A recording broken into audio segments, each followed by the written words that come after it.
안녕하세요. 함께 사는 세상 행복 전도사입니다.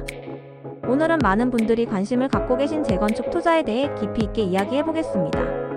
재건축 투자는 높은 수익률을 기대할 수 있지만 동시에 큰 리스크가 따르는 분야입니다. 단 한 번의 판단 실수로도 수억 원의 손실을 입을 수 있기 때문에 철저한 공부와 분석이 필수적입니다. 오늘은 전문가들의 의견과 실제 사례를 바탕으로 재건축 투자 시 반드시 알아야 할 핵심 포인트를 짚어보겠습니다. 이 영상을 끝까지 보시면 재건축 투자의 이해도가 높아지고 실수 없이 성공적인 투자를 할 수 있는 기반을 다질 수 있을 것입니다.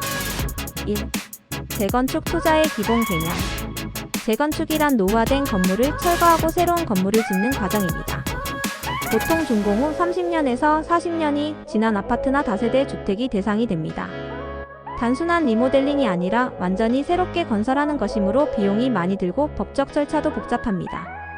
재건축 대 재개발.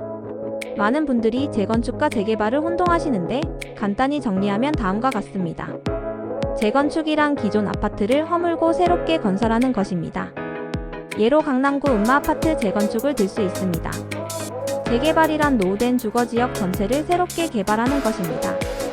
예로 성북구 장인뉴타운 재개발을 들 수 있습니다. 재건축 투자는 일반적으로 입지가 좋은 지역에서 진행되므로 수익성이 높지만 투자금이 많이 필요하고 규제가 많다는 특징이 있습니다. 재건축의 진행 절차.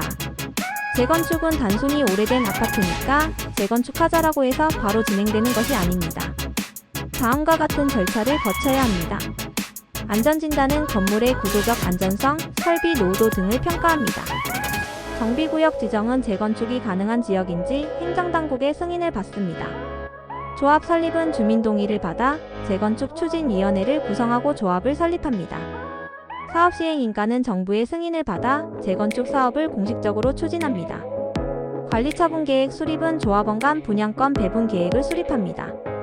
이주 및 철거는 기존 거주민들이 이주하고 기존 건물을 철거합니다. 신축 공사 및 입주는 새 아파트 건설 후 입주가 시작됩니다.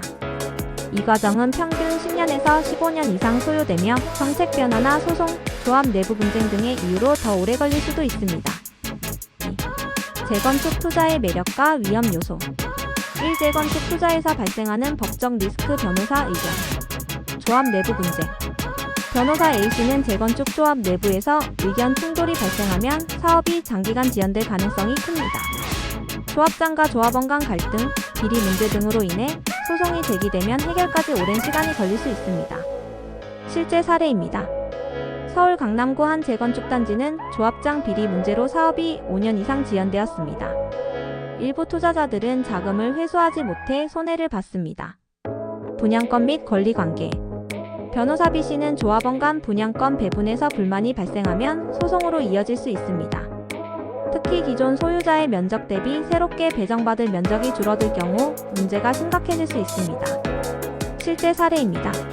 성북구 한 재건축 조합에서는 분양권 배정 과정에서 갈등이 발생하여 조합원들이 집단 소송을 제기했습니다. 이로 인해 재건축이 3년 이상 지연되었고 투자자들은 예상치 못한 장기 투자로 인한 자금 부담을 겪었습니다. 법적 검토 필수.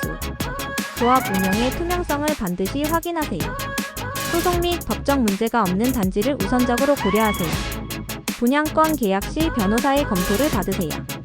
2. 재건축과 세금 세무사 의견. 초과이익 환수제 적용. 세무사 C씨는 재건축 초과이익 환수제가 적용되면 예상 수익의 상당 부분을 세금으로 내야 할 수도 있습니다. 경우에 따라 조합원 1인당 부담금이 수억 원에 이를 수 있습니다. 실제 사례 반포주공 1단지의 경우 조합원 1인당 재건축 부담금이 평균 4억 원 이상으로 책정되면서 예상 수익성이 크게 줄어들었습니다. 양도세 및 취득세 부담. 세무사 D씨는 재건축 투자 시 보유 기간에 따라 양도세가 다르게 적용됩니다. 단기 매매 2년 이내 시 최대 70%의 중과세율이 적용될 수 있어 장기적인 투자 계획이 중요합니다. 실제 사례입니다. 강동구 둔촌주공 아파트의 경우 일부 투자자들이 단기 차익을 기대하고 매수했지만 정부의 조정 대상 지역 지정으로 인해 양도세 부담이 증가하면서 매도 타이밍을 놓쳤습니다. 세금 절감 전략. 보유 기간을 2년 이상 유지하여 양도세 중과를 피하세요. 부부 공동 명의를 활용하여 절세 효과를 극대화하세요. 사전 상담을 통해 세금 부담을 최소화하는 전략을 세우세요. 3. 마무리하며 재건축 투자 신중해야 합니다. 재건축 투자는 매력적인 투자처이지만 철저한 분석 없이 투자하면 큰 손실을 볼 가능성이 큽니다. 입지를 최우선으로 고려하세요. 법적 리스크와 조합 운영 상태를 꼼꼼히 점검하세요. 재건축 부담금과 세금까지 고려한 후 투자하세요. 변호사 및 세무사의 조언을 반드시 받아 투자 결정을 내리세요. 이 영상이 여러분의 투자에 도움이 되었길 바랍니다. 더 많은 부동산 정보가 궁금하시다면 좋아요와 구독 부탁드립니다. 감사합니다.